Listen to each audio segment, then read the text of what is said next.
Shalom saudaraku. Rata-rata manusia memiliki jelajah pandang ke depan yang tidak mencapai kepada kekekalan.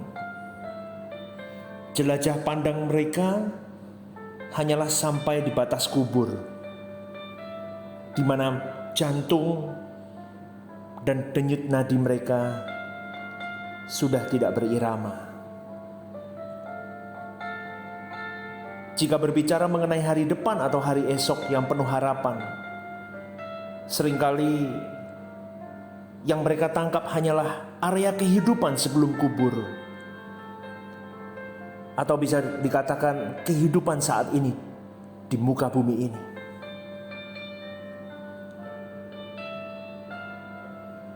Ini yang saya sebut dengan pola pikir yang sempit, jangkauan yang pendek.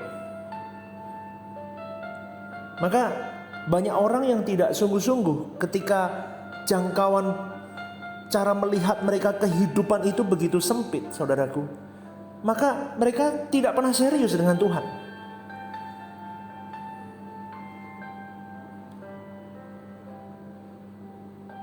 Maka sesuai dengan kebenaran firman yang berbicara mengenai hari depan yang penuh dengan harapan, yang fokusnya sebetulnya adalah kehidupan setelah kematian di muka bumi ini, saudaraku. Tetapi banyak orang tidak menangkap akan hal itu. Hari depan yang penuh harapan mereka konotasikan sebagai kehidupan yang menjanjikan di muka bumi ini. Mari kita belajar, saudaraku, untuk kita berpikir di luar batas. Artinya kita berpikir di luar area hidup kita saat ini. Kita berpikir tentang langit baru dan bumi baru.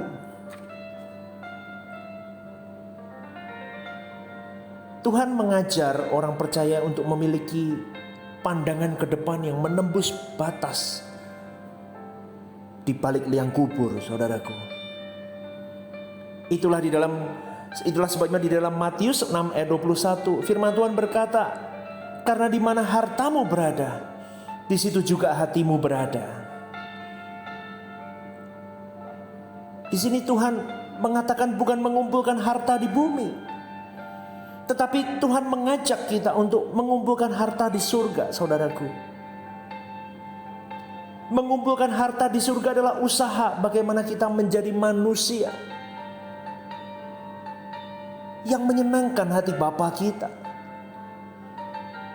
Selama kita hidup ini, kita belajar menyenangkan hati Bapa, melakukan kehendak Bapa, seperti Tuhan Yesus melakukan kehendak Bapa. Tertatih dia berjuang. Sama, kita pun juga harus sama, saudaraku. Menjadi manusia yang berkodrat ilahi, bukan lagi berkodrat dosa. Dulu aku mati karena dosaku, sekarang aku hidup karena aku hidup di dalam tuntunan Roh Allah dan mengambil di dalam kekudusan Allah. Saudaraku, jangan berhenti menjadi orang Kristen dan engkau puas di titik engkau menjadi seorang Kristen. Berjuanglah terus sampai di titik di mana hidupmu menyenangkan hati Bapa. Jika engkau dan saya berpikir tidak menembus batas, kita hanya berpikir tentang kehidupan hari ini, maka engkau dan saya, saudaraku, tidak akan pernah bersungguh-sungguh untuk berjuang di dalam hidup ini. Tidak pernah berurusan dengan Tuhan secara serius. Oleh sebab itu, saudaraku, fakta hari ini banyak orang yang tidak berurusan dengan Tuhan secara benar dan maksimal. Meskipun dia seorang aktivis gereja, bahkan pendeta sekalipun. Lihat bagaimana hidup mereka. Saudaraku, banyak orang yang tidak sungguh-sungguh dengan Tuhannya, bahkan memperlakukan Tuhannya dengan benar, Lihat saja, mereka hanya memperalat Tuhan. Mereka berurusan dengan Tuhan kalau mereka membutuhkan pertolongan Tuhan saja.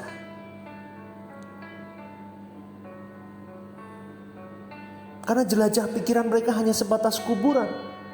Mereka tidak menembus batas. Mari saudaraku, kita belajar untuk berpikir jauh. Kita melihat kehidupan setelah kematian kita di muka bumi ini. Inilah yang Tuhan Yesus kehendaki, agar kita mengumpulkan harta di surga, bukan di bumi ini. Pikirkanlah perkara-perkara yang di atas, bukan perkara di bumi. Banyak orang Kristen sudah berulang kali mendengarkan ayat ini, tetapi mereka tidak berani secara konsekuen dan konsisten melakukannya. Kenapa? Karena mereka belum sungguh-sungguh menghargai Tuhan.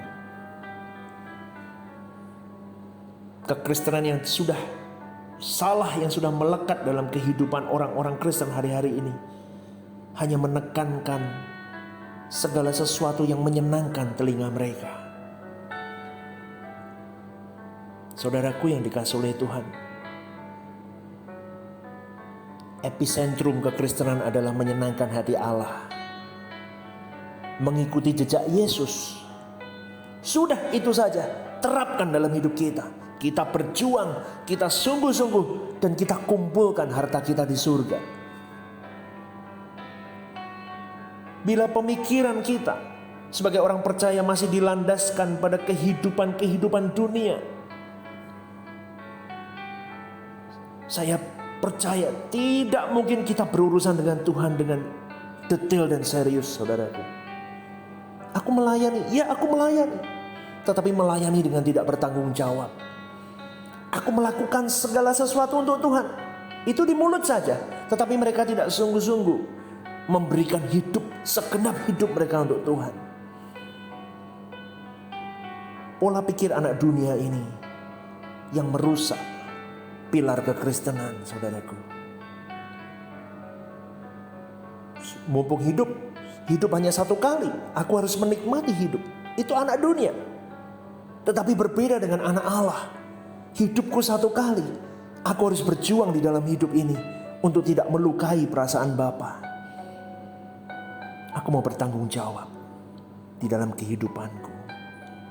Saudaraku yang dikasihi oleh Tuhan, kiranya renungan pada hari ini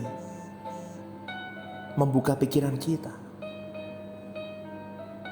untuk kita memiliki jelajah pikiran jauh melewati liang kubur. Kematian di muka bumi ini bukanlah segala sesuatunya, tetapi kematian kita ketika kita tidak bisa memasuki kekekalan yang indah, itu adalah kematian yang tidak ada batasnya. Hanya ratap tangis dan kertak gigi yang akan kita alami, saudaraku. Pikirkan ini dengan sungguh-sungguh. Beri yang terbaik untuk Tuhanmu selama engkau masih hidup. Sola Gracia, Tuhan Yesus memberkati. Haleluya.